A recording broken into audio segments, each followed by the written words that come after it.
And Banku music correspondent Mr. Eazi presents the visual art part of his 16-tracker album, Evil Genius, in Lagos. The exhibition serves as a jubilant expression of love, freedom and happiness, mirroring the thematic essence of his music. Details in this next report.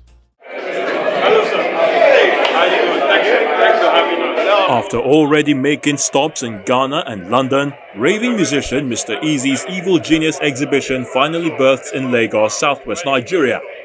The exhibition, according to the singer, is the corresponding visual art that fits the 16 original songs on the album, and they were created by 13 artists from 8 African countries. I saw Zimbri's work here from an exhibition in Senegal.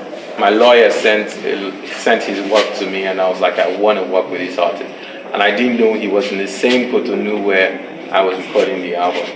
And it speaks about honeymoon phase. So honeymoon phase can be 1 week, 2 weeks, 1 year, 5 years, 2 years, because it just speaks about that phase where you're all lovey-dovey. I was so extremely proud of you, man, for real, to see the growth. And like I said, to be able to not only do it for yourself, but to do it for other artists. The album is barely 2 months old, but it has received impressive reviews from local and foreign platforms.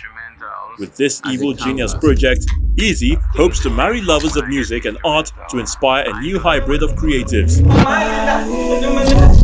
The whole idea of naming the album The Evil Genius is just, as an artist, as a public person, you get sort of like obsessed with your image. Every one of us wants that good image.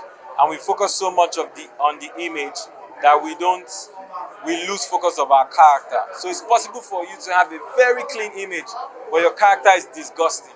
And when everybody leaves you, who are you? And so I name it The Evil Genius because by embracing the worst thing I can call myself, I can then focus on my character and ask myself, who am I? And on the album, I start to talk about myself, try to describe myself. And that's why you see, even though the album is called The Evil Genius, I'm speaking about God in like 5, 6 songs. So it's just a metaphor, and it encourages us to focus on our character. The exhibition serves as a jubilant expression of love, freedom and happiness, mirroring the thematic essence of his music. I feel it's important for us Africans to know ourselves.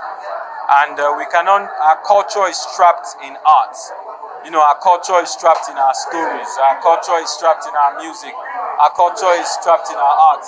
And the more we consume our own culture and know more about ourselves, the more we'll be confident, the more we would release ourselves from the mental slavery. Someone might say, Africans or blacks or African people are backward or we are in the third world. No, we're not in the third world, and civilization started here. So it's a message of boldness, it's a message of innovation, it's a message of pride. Not being prideful, but being proud of yourself as African. In support are some of his industry colleagues, including Yanya and reality TV star turned rapper Lakon. I've known about his work since 2016, obviously, but I met him personally, I think 2021. And then ever since then, it's just heated up, and it's been great. I think he's a great person. I think the Evil Genius album is actually what it is, the Genius album. For me, I'm interpreting it as something like he's self-examining himself, self-examination. That's why I think the album is like at the beginning, realizing where he is, and at the end is realizing where he's supposed to be, which is what is the self-actualization of the examination that he did. Congrats, Mr. Eazi. This music is good. The art is beautiful. We're outside the celebration, but the more life to a great artist. Love. Art and music are related. It's always beautiful when you combine the both, and that's why we're out here having a good time, y'all. Beyond its visual allure, the exhibition seeks to spark meaningful conversations about contemporary African art, providing a platform for emerging and established artists to share their perspectives.